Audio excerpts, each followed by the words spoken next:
Hello everyone and welcome back. This is Veteran Mountain Man on another Spiritual Thursday.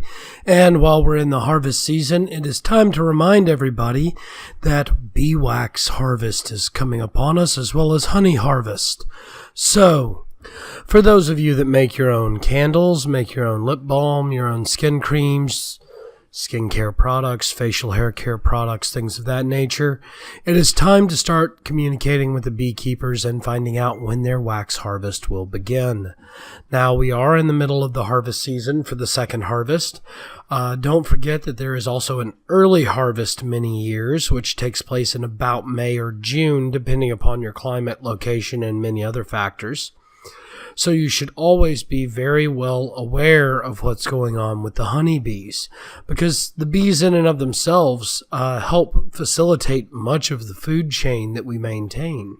And while other types of bees are just as important, and we should be protecting all bee species, the honeybees are some of the most prevalent and easily identifiable for humankind, and we should definitely be helping support those apiaries in our local area.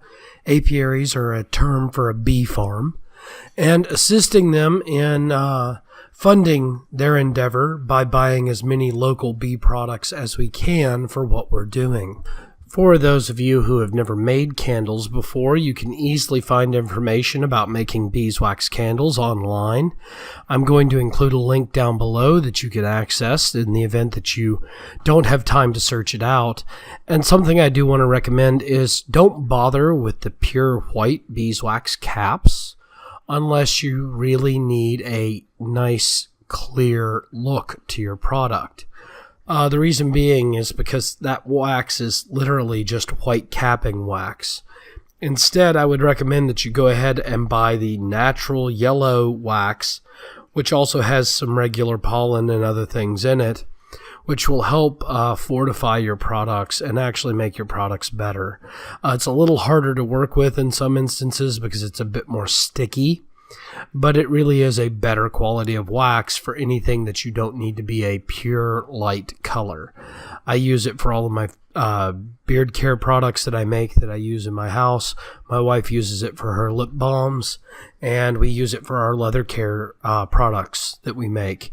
So I would realistically recommend finding your local apiary and purchasing some wax and honey from them in the middle of this harvest season, and enjoy that honey as part of your harvest and part of your baking for the winter months.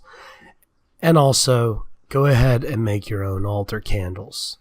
That way you're not purchasing expensive, difficult to acquire, possibly chemically treated candles.